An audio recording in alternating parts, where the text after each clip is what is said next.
कहा जाता है जंगल की हर पत्ती में जीवन का संगीत होता है और उस संगीत को सबसे पहले समझा था एक छोटे से लड़के ने जिसका नाम था बिरसा। एक दिन गुलेहातू गांव के पास के जंगल में बारिश के बाद छोटी नदी में खेलता हुआ वो बच्चा अचानक आकाश की ओर देखता है और कहता है, धरती हमारी माँ है, इस पर किसी और का हक कैसे हो सकता है। उस वक्त किसी ने नहीं सोचा था कि यही छोटा बच्चा एक दिन धरती का पिता कहलाएगा। नमस्कार दोस्तों, आप देख रहे हैं यूनिक और यह कहानी है इंसान से भगवान बनने वाले व्यक्ति बिरसा मुंडा की। कहते हैं ना कि जीवन लंबा ना सही लेकिन प्रभावशाली होना चाहिए। कुछ ऐसा ही प्रभाव था बिरसा मुंडा का, जिसने उन्हें आम इंसान से भगवान बना दिया था। छोटा नागपुर के जंगलों में लगे पुराने पेड़ की पत्तियां जब हवा से लहराती हैं तो मानो वो आज भी बिरसा मुंडा के शौर्य और साहस की कहानियां सुनाती हैं, जिसे आज भी भारत के कुछ लोग अनजान हैं। कहानी एक 25 साल के आदिवासी नौजवान युवा की जिसने अंग्रेजी हुकूमत की नींव हिला दी। कहानी बिरसा मुंडा की। गुलेहातू भारत के झारखंड राज्य में खूंटी जिले का एक गांव। तारीख 15 नवंबर साल 1875। जन्म हुआ एक ऐसे बालक का जो भविष्य में क्रांति का महानायक बनने वाला था, जिसका नाम इतिहास में अमर होने वाला था।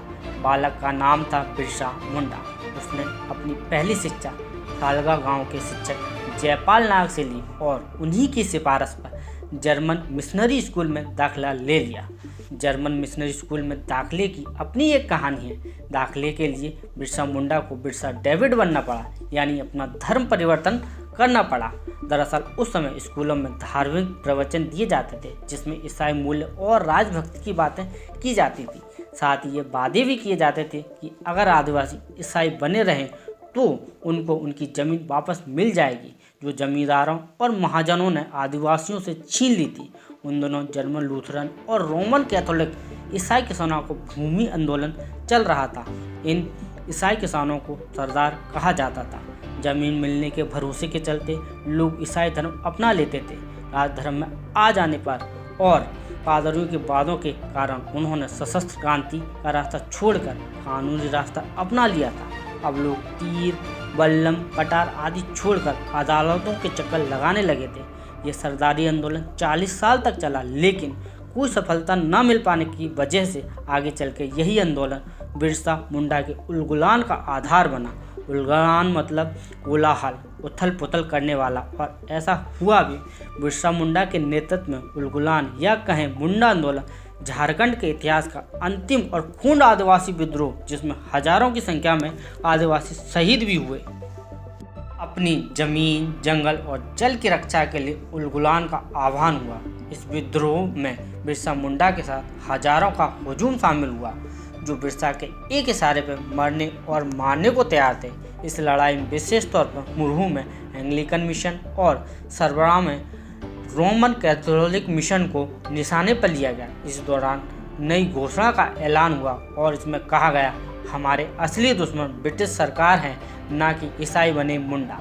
इसके बाद यह तय था, लड़ाई धर्म से नहीं बल्कि दमनकारी और क्रूर ब्रिटिश सरकार से थी। इस विद्रोह की आग खूंटी, तामार, बसिया और रांची में तेजी से फैली। ब्रिटिश सरकार हिल चुकी थी।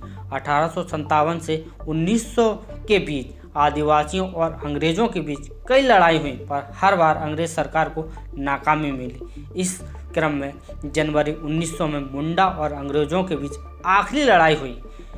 25 जनवरी 1900 स्टेट्समैन अखबार की खबर के मुताबिक इस लड़ाई में 400 लोग मारे गए थे। कहते हैं कि इस नरसंहार से डोंवारी पहाड़ी खून से रंग गई थी, लाशें बिछ गई थी और शहीदों के खून से डोंवारी पहाड़ी के पास स्थित तंजना नदी का पानी लाल हो गया था। इस युद्ध में अंग्रेज जीत तो गए, लेकिन बिरसा मुंडा उनके हाथ नहीं आए। अब ब्रिटिश राज के पास कोई चारा नहीं बचा था। उन्होंने बिरसा मुंडा के ऊपर 500 रुपये का इनाम रख दिया। 500 रुपये 125 साल पहले एक बड़ी रकम थी, जिसके चलते बिरसा मुंडा के ही पहचान के किसी आदमी ने अंग्रेज हुकूमत से मुखबरी कर डाली और बिरसा मुंडा पकड़े गए। अंग्रेजों ने बिरसा को 3 फरवरी 1900 को चक्रधरपुर से गिरफ्तार कर रांची में बनी जेल में डाल दिया और कारावास के दौरान ही बिरसा मुंडा की मृत्यु हो गई। अफवाहों के गलियारों में अंग्रेजी हुकूमत के द्वारा मीठा जहर देकर बिरसा मुंडा को मारने की बात सामने आती है, लेकिन रिकॉर्ड के अनुसार उनकी मृत्यु का कारण हैजा बताया गया और 9 जून 1900 को यह वीर शहादत को प्राप्त हो गया। बिरसा मुंडा ने हमें सिखाया कि असली आज़ादी वही है जब धरती, जंगल और इंसान तीनों एक साथ सांस लें। धरती आबा का यह संदेश आज भी गूंजता है, धरती हमारी माँ है, इसकी रक्षा करना ही सच्चा धर्म है। अगर बिरसा मुंडा की यह कहानी आपको प्रेरित करे तो इस वीडियो को लाइक करें, शेयर करें और लिखें, धरती आबा अमर रहे।